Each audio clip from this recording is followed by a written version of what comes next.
Hello, welcome back to another session of having a sit down with R.L. Brown. Uh, Today's topic is more about the investigation towards the January 6th attack on the Capitol building.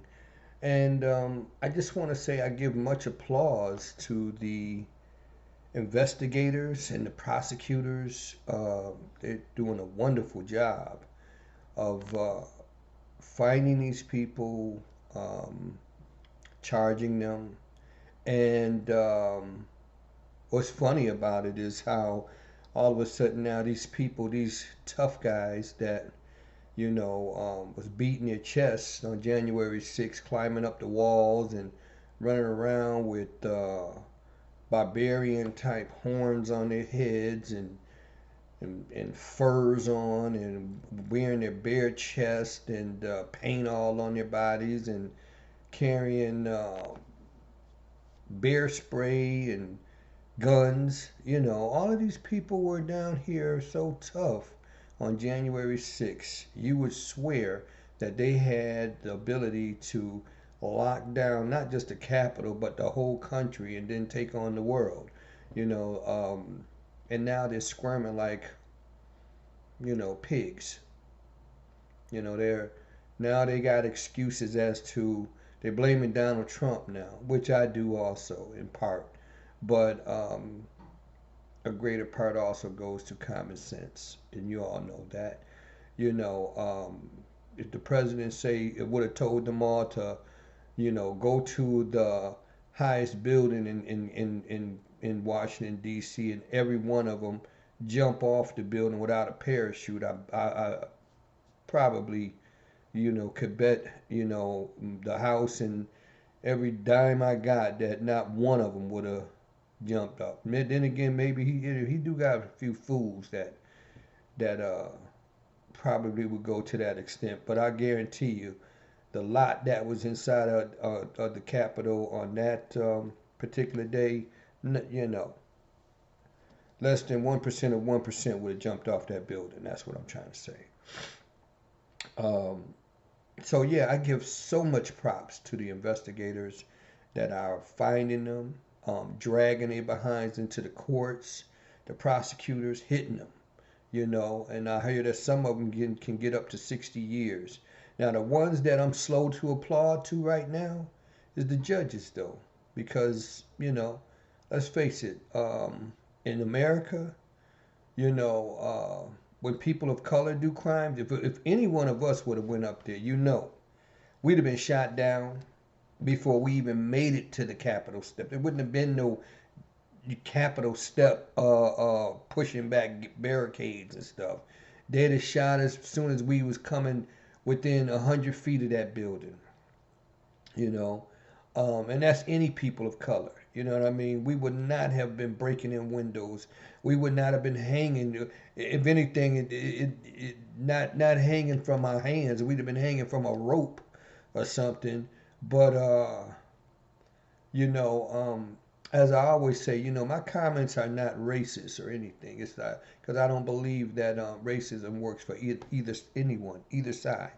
I'm a realist, and I try to call it as I call it as I see it. I don't try. I call it as I see it, and doesn't mean I have all the answers, but it's just one humble person's perspective on what's going on in America, which a country that I love dearly, and I am proud to be an American, and I'm also proud to be an African American. You know, but the scales of justice are not fair.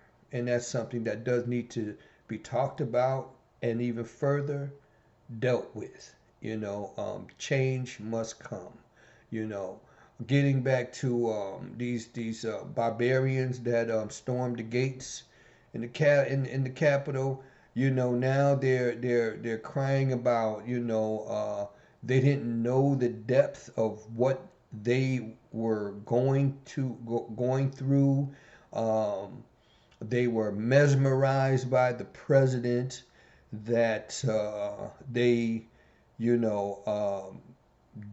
know how deep it would go, we were just, some of them said we were just having fun. And some of these here Republicans say the same thing. Oh, they just a bunch of good old boys. They was just having a bad day that day. But even worse, though, the ones that are claiming, that some of these people are just full of anguish of the way the country has been, their freedoms have been taken away from them. And, it's like, it's so sad that the people that take the freedoms from all other people in this country and on the planet have always been white people.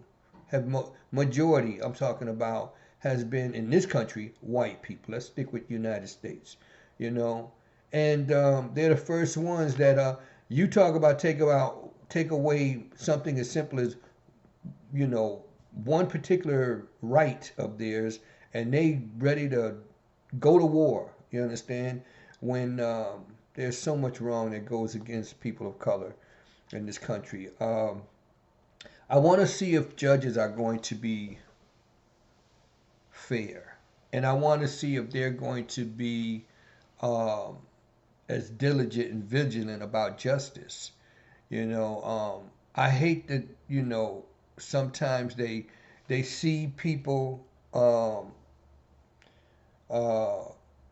due to color, and they judge their judgments about justice is you know it pertains more to the color of a person's skin, and I'm hoping that these people don't get off with a slap on the wrist, or they learned their lesson because they feel very bad about what they did.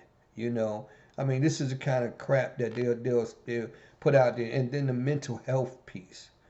When a black person or a person of color makes a crime, they're usually convicted before there's ever a conviction. I mean, or a court appearance or whatever. They're usually, animals, out of controlled animals. They're thugs. They're you know, just the worst scum of the earth. And but when white people do things, they all of a sudden they have a mental issue. You know, when this kid went inside of the church, went in there and just killed up these 9 innocent people, giving praise to God, allowing him to come in, poor little white boy, looking for love, looking for Christ or whatever it was that he played his way into the church, and he pulls out and just kills 9 people. You got the white boy inside of where they had the riots in Missouri, and he's running around with a AR-15. He comes to the doggone riots with an AR-15, not to show support to the injustice of the murder of police officers against African American people. No, he comes because he wants to be on the side of white supremacy. And it's sad that they took him, just like these other kids, they take them, as if they're just, just bad kids going through a moment. And this kid killed 2 people. That last one I just mentioned. Killed 2 people, bringing an AR-15. First of all, us carrying an AR-15, a grown man that's even responsible with license and everything, they would have shot him down automatically. A person of color, you know what I'm saying? Would have shot him down, But it's funny. Like it's not funny, but it's you have to laugh sometimes to keep from crying. That already you got this shaman. He made a statement. I think. Let me see. I wrote something down here. He made some kind of a statement as to he didn't know.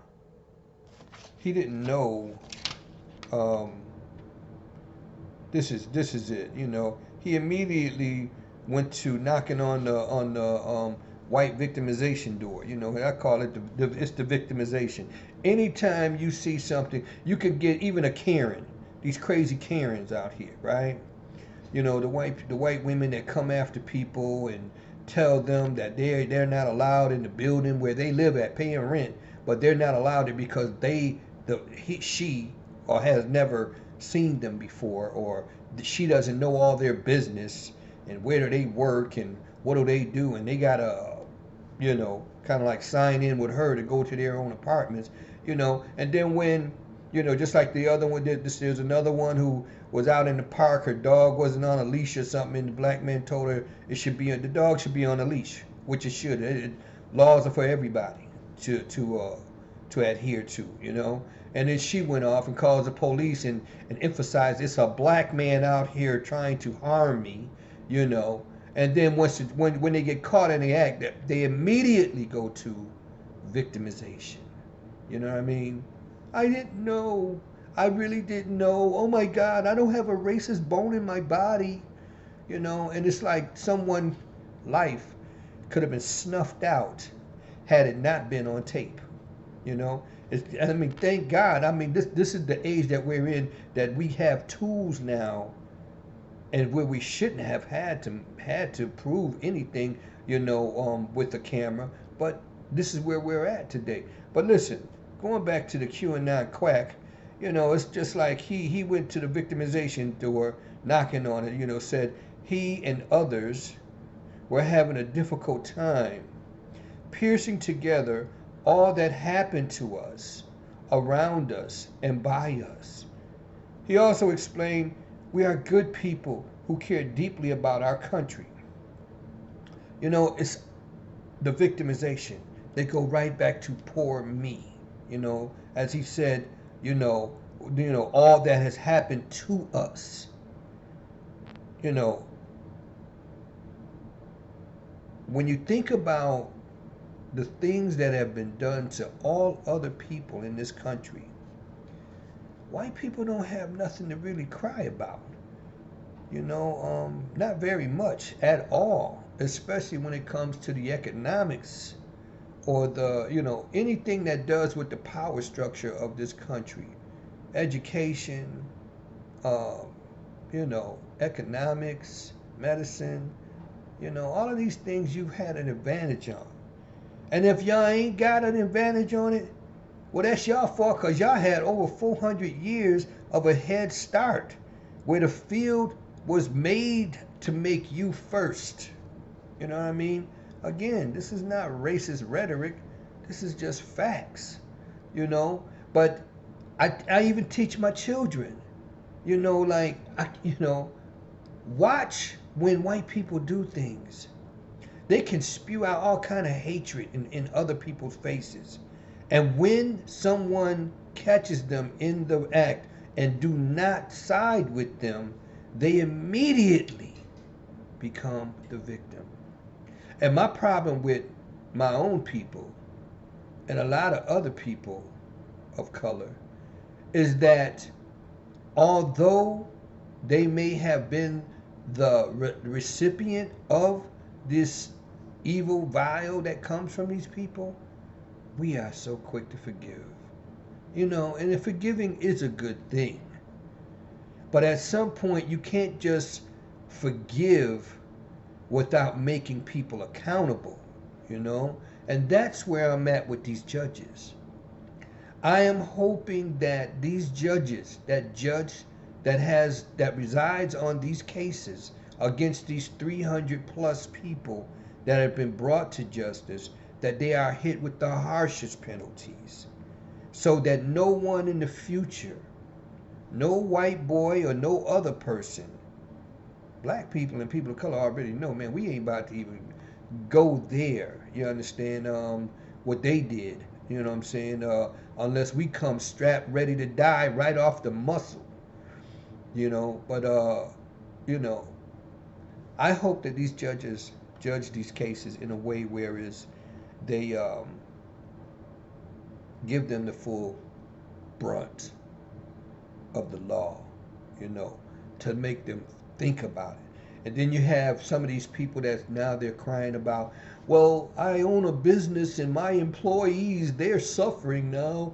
They're having economic problems because I'm not there to, open up the business for them. Or my wife and kids, they're suffering now because I'm not able to go to work. Well, you know what? You should have thought about that, dummy. It's like this is another piece to uh, white privilege. Just we just go and do whatever we want to do, and we just go back home and sip our coffee and we go back to work. And but we're gonna kick their ass in Washington, and we're gonna do what we're gonna make America great again, like it was before the '60s. Where we can kick a nigger in the ass. Well, I shouldn't say that word, but forgive me. But we can kick somebody in the butt. And hey, it's been a bad day, so I got my frustration off, and go home with my family and praise Jesus, or whatever. But this is another thing about this QAnon quack. This guy, after he done did all this pleading about please let us go, we didn't know, all of the excuses and stuff. He went on 60 Minutes not long after that there, and proudly announced that he does not regret his loyalty, his deep loyalty with Donald Trump.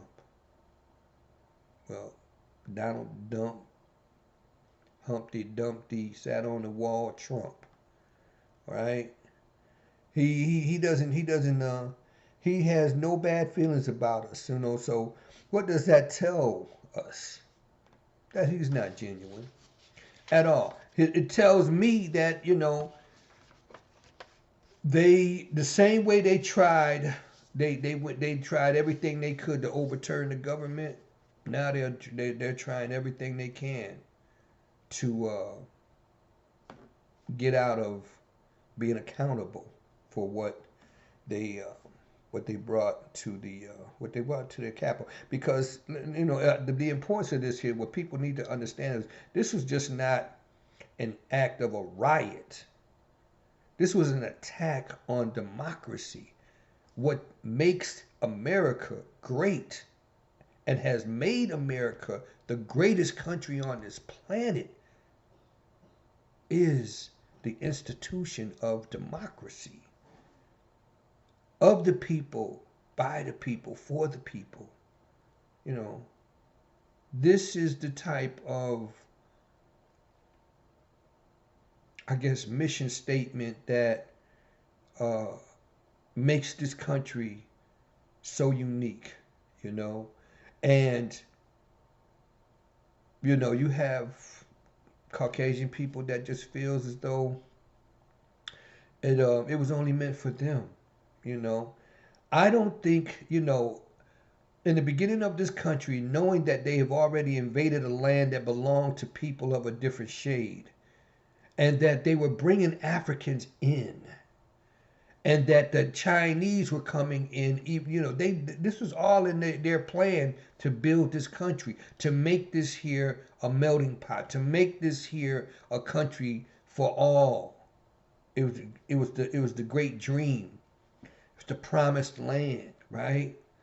That they did not have in their mind, those that wrote the Constitution. Yeah, some of us, they got the piece in there about the 3/5 of a man or whatever, But with all documents comes change. It's like it has to be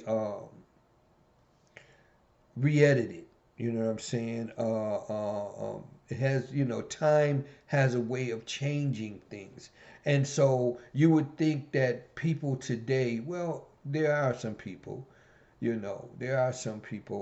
Caucasians, that do see that change is necessary, But that good old boy stuff, you know, make America great again, and all that crap there, ain't nothing but dog whistle. It's been dog whistle for let's get it back to where we had these people under our power and where they couldn't even look us in the eye, because looking a white person in the eye, especially after what they've done to you, would really shake their foundation. Their guilt and shame couldn't handle a black man or a person of color, or even a Native American or anyone, because the evil that they serve to us.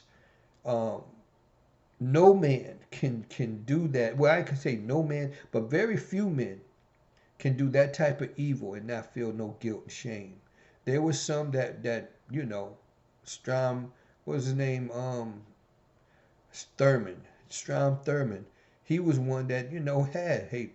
He didn't have no real regrets about what his people did to us. Um, you know, Governor Wallace. Until he got shot down. Then he started talking a different tune or whatever, you know what I'm saying? But before that, then, man, they was vicious, and some of them are still vicious with that hatred. It's just, that disease of white supremacy. However,